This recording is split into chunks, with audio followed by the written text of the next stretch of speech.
Hi, today I wanted to show you how to use progression 145 on one string, which is the A string, and also on the E string, and also how you could use the relationship between the 1, the 4, and the 5, and how you can use that relationship and find your root note elsewhere. For example, we know the 1 is here on the 3rd fret of the A string, and the 4 is always behind, below it. So you can take that information and find your root on the A string, on the E string.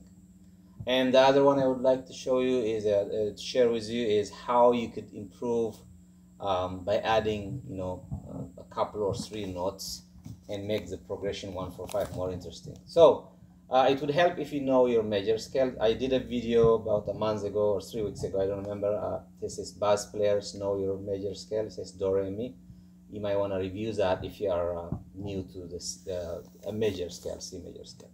Okay, so the 145, we're gonna start on the A string, on the 3rd fret of the A string, and of course, some of you might already know this, but when I make this video, it's for everybody, including beginners, very beginners. So if this is a 1, which is a C, then the 4 will be the one straight below it, and then which is the 3rd fret of the D string, and the 5 would be on the 5th fret of the D string. So it would be like this. And remember, every time you are here, you have an option also to play an octave, which is 7 notes higher. So if this is C, so would this be, which is on the 5th fret of the G string, okay? And if this is which is F, which is your 4, then you have an option to play 7 notes back, lower, move a little bit. That would also be your 4. And your 5, which is a G on the 5th string of the D string, so you'd have a lower G also on the 3rd fret of the E string. Okay, so you have more than one option to play 1, 4, or 5. You could play, or you could play. Okay, so that's the basic idea behind the 1, 4, 5, and these are all major scale. If you were to play chord along that, you'd have to play as far as chords. Okay, 1, 3, 5 major. So C major, F major, and G major. So let's suppose we are playing the bass line 1, 4, 5. Okay, you could also do this, since you have an option to play a 4 on the lower version. Use the 1st fret of the E. You can do 1, 4, 5. Okay, so that's your option. You could also mix and match. You could do 1 here, 4 here, and you could play your 5 on the E string. There's many combinations you could use. So that's one. Now, let's say you just don't want to keep doing this all night. You want to add some notes, okay? So we're going to keep the progression the way it is, 1, 4, 5. That never changes. But we're going to add some notes to this, okay?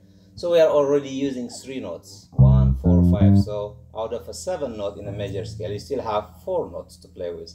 So we could add, let's say, instead of going from 1 to 4 directly, why not add a 2 and a 3?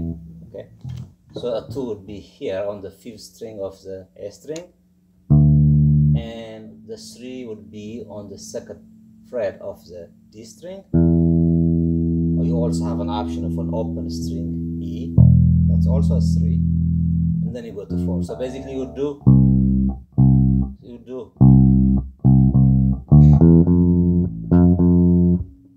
okay, or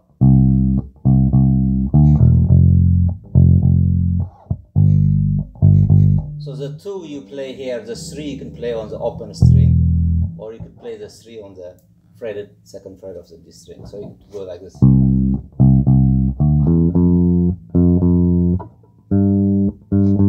Another version.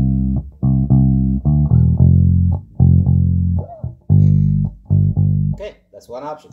You could also add more. You could keep this the way it is, and then make the move from 4 to 5 a chromatic move. That basically means you play every half step, you don't skip. Okay, so from 4 to 5 you go through that, which is it, you can call it, if you are heading this way up, up means higher, then you could call this an F sharp, right? So you could do that. So you go F sharp, G. Okay, so you can do like this.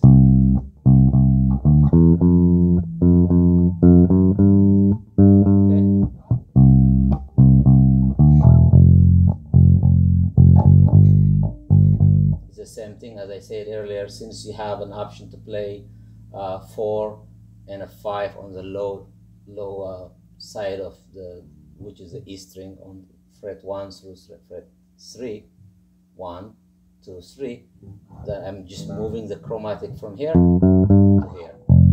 Okay. Okay, that's one option. Now, so we already used a 2 and a 3. So what do we have left? We still have a 6 and a 7 to play with. So let's add a 6 now. So let's say we're gonna do what should we do next? So okay, let's say we want instead of the chromatic move for the last part, we want to include a 6, which is the 2nd fret of the G string, and you have an open option for that, also a low open option, which is the A open. See? Let's say we wanted to play this. Once we do that, instead of, we wanted to do like this, like a 6, 4, 5. Okay.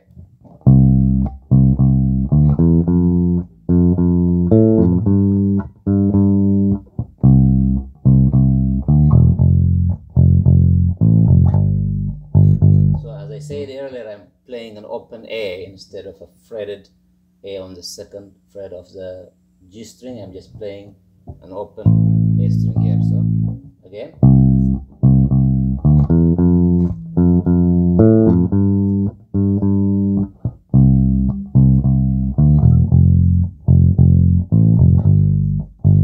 okay, now we have a 7 left. I don't know if we're gonna make the 7 work, but before I do that, another option we could do is we could probably come kind of backwards. We could do, or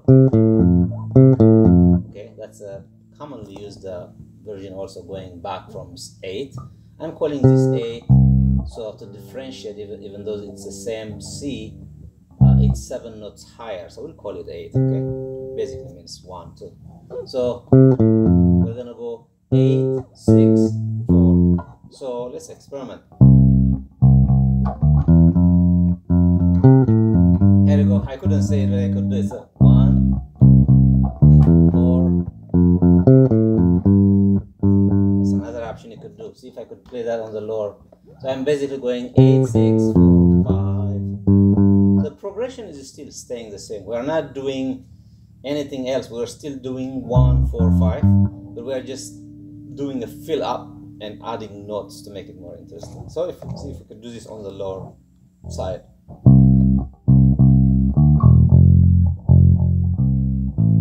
There we go. I had to think about it. Okay, it's gonna go like this.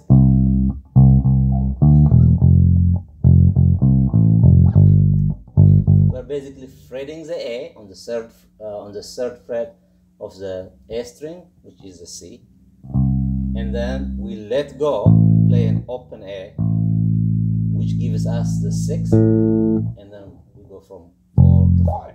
Okay.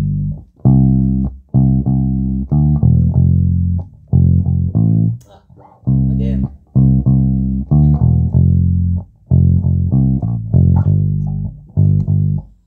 Another way you can do this is you might wanna, if you have a looper, a bass looper, you could just record this version first.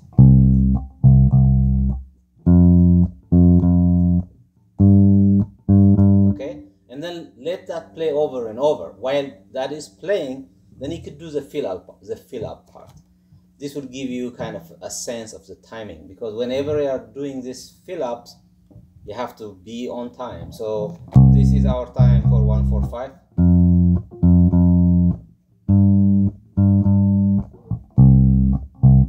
And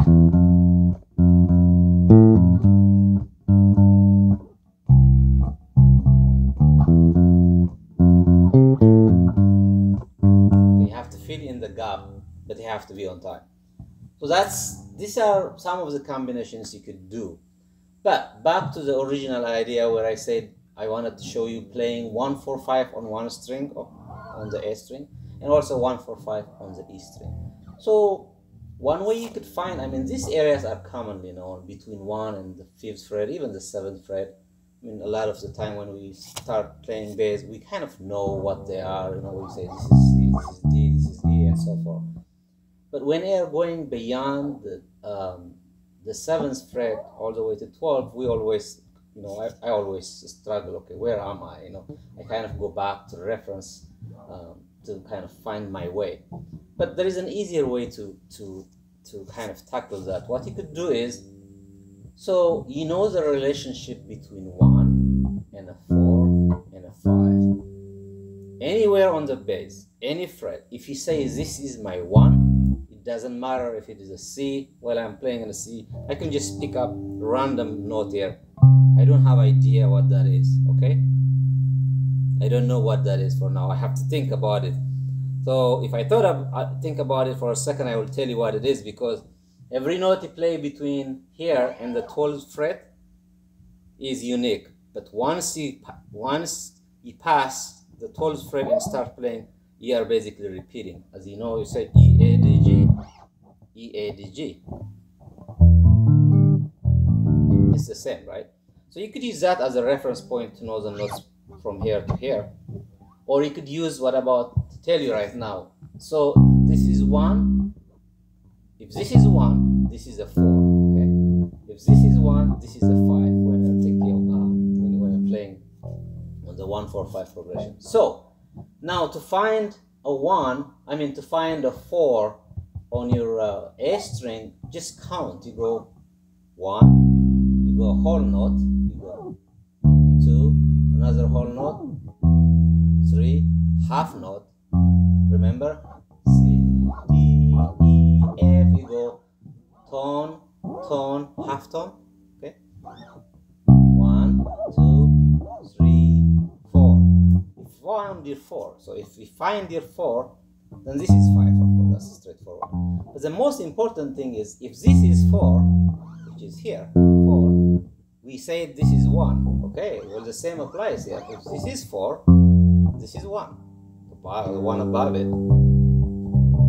And the way to think about how many frets there are, you can count from the top and find it, which is 8. Or you can say, okay, you are closer to 12. So you can say, well, if this is 12, then just go backwards. You go 12, 11, 10, 9, 8. It's probably easier to go from here instead of counting 1, 2, 3 all the way to 8. Okay? But as I said, the relationship of 1 and 4 would help you find your root on a different string. So we found a 4 on the A, which also gave us the reference point of, the 1, which is a C here. Okay, now then this is 5. Now we can play all the progression on one string.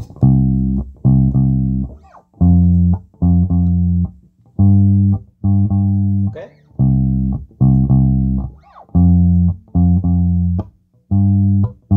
As I said earlier, you have an option to do an octave. So this is 1, this is octave 1, this is 4, octave 5, okay?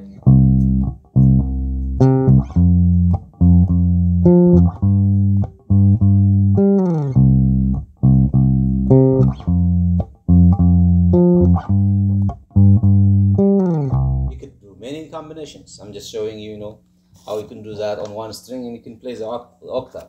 Then you could also do this. You can start, you already know this is a 1, which is on the 8th fret of the E string. You could also play here.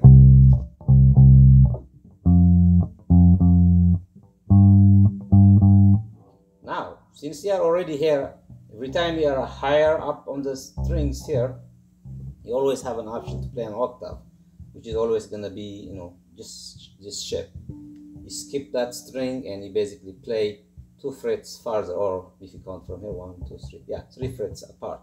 So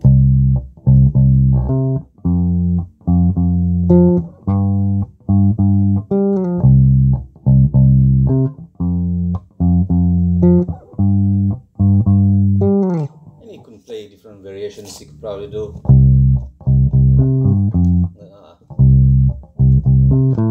okay. No.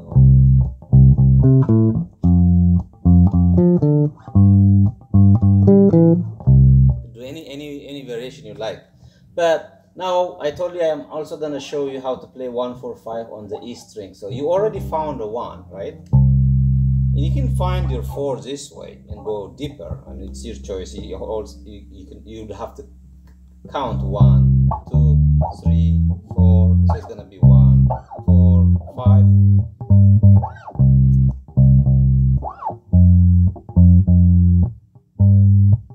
You could do it that way, or you could. I would prefer not to go really that far.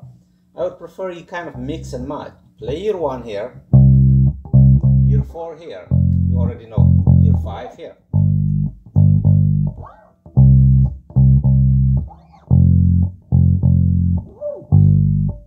You can mix and match. So you could also play variations of the 2. You could probably, maybe on the first round you could do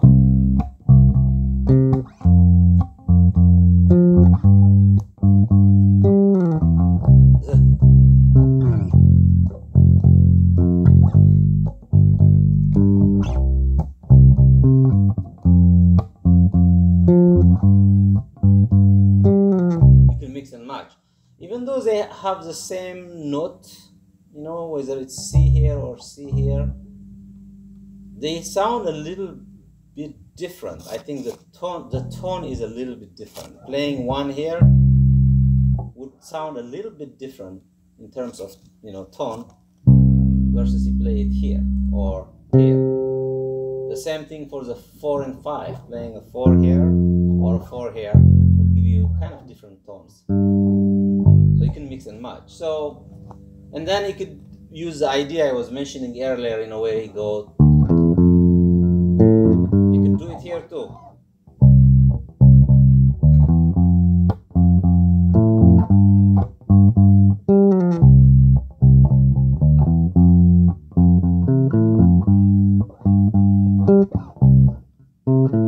This is the one I did it. The same thing when I did 8, 6, 4, 5. So to go to 5, we're basically going 8, 6, 4, 5, you know.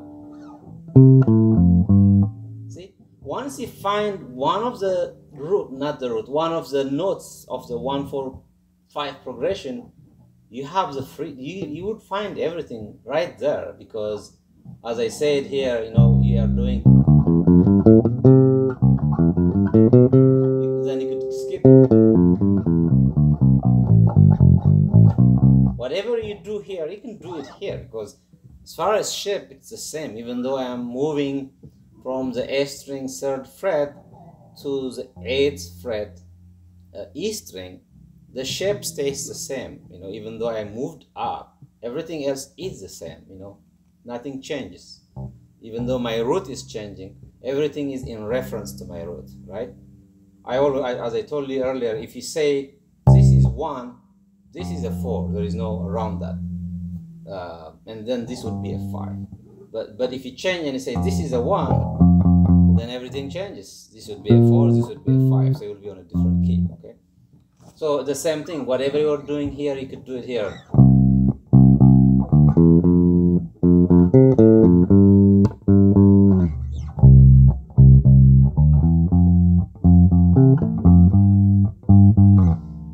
Have to make use of your pinky finger here. You could probably do without it. You could probably use your ring finger. I see some people do that, but for me it's easier to. I know I'm technically supposed to use the ring finger, like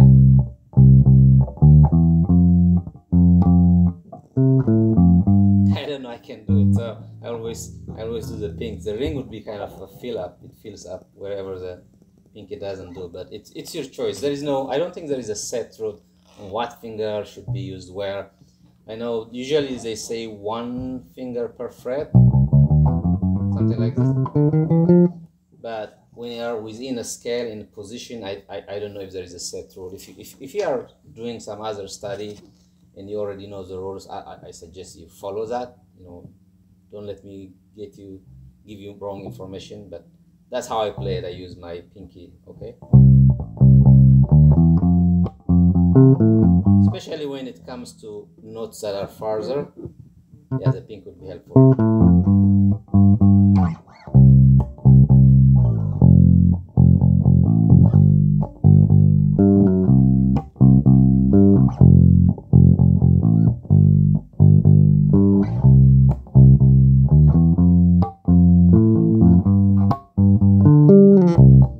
So I think that's it for today. I just wanted to show you how you could use a major scale and then there, you know, with the 1-4-5, and use that 1-4-5 progression, and you could use that as a reference. You could find, you know, your 1-4-5. All you have to do is just get used to this. I know I told you count like C, D, E, F, G, A, C. I told you to do that, but when you do this a few times, you would kind of have a feeling. You don't even have to really think about counting. I don't know how to say it, but you'd just find, you'd feel how to go to your 4. Okay, it's very easy. Once you do this, once you play this a few times, you're gonna just do it like that.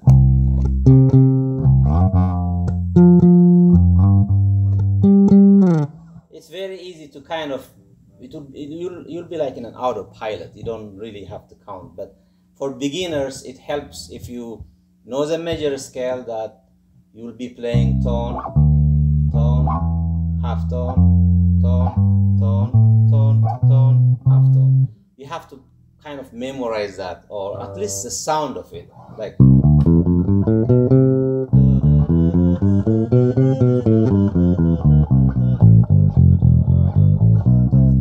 If you do that, you know, if you sing with the sounds of your major scale, then you would have this reference in your head, and you would kind of, even if you don't know what the notes are, which I don't. I mean, I'm using C as an example because it's kind of an easy scale that everybody knows. If I was in a G sharp major or something, trust me, I don't know what the notes are. I have to think about it, but I still know the what do you call, the tone, semitone. It's all the same. I mean, even if I just pick a note here somewhere, I don't know what it is, the rule is the same. So that's what I'm trying to show you here. Get used to this major scale in a known location in a C, then you will apply the same rule everywhere. So hopefully you find this video helpful. If I missed anything or I made a mistake, I would appreciate it if you let me know in the comment section, and also let me know if you have any specific questions about the C major scale that you wanted answered. I'm not really good with theories or a lot of scales. I play by ear, so that's why I have a lot of bass covers I put out. A lot of those bass covers I put, over 80 or 90% of them I just heard. I don't even know where the bass player is playing, you know, the lines. I'm just using my ear. If I hear something that sounds like this and I know already it's on a C, then I kind of say, well, he has to be on the 3rd fret, because that's the only thing you find. But if I find something like this deeper, then I'll say, oh, and then he's playing lines that are too high, and I say there is no way you could find this and a high note in this, so it has to be here. That's how I kind of guess where the location is, and then I use my knowledge of the major scale. So knowing the major scale, trust me, would help you in a big way, because everything else in music, I think almost everything else, I'm not 100%, is based off a major scale. They just take the major scale and then they flatten something or sharpen something, and they would call it, you know, this is a minor scale, this is a diminished scale, and so on. So knowing this major scale and knowing the distance between the notes, you know, how many notes do you have to play before you go half tone and so on, would really help you a lot. I would say invest, you know, if you are a very beginner, besides doing finger practicing and all that, invest a lot of time knowing the major scale. Once you have that in your head, I think everything else would be much easier. I mean, that's my suggestion. All right, thank you for watching, and give me a comment. I would really appreciate a comment. Even if you don't like this video, tell me why you don't like it. That would help me a lot. That means then in the next video I might do something that's better. All right, thank you. Take care.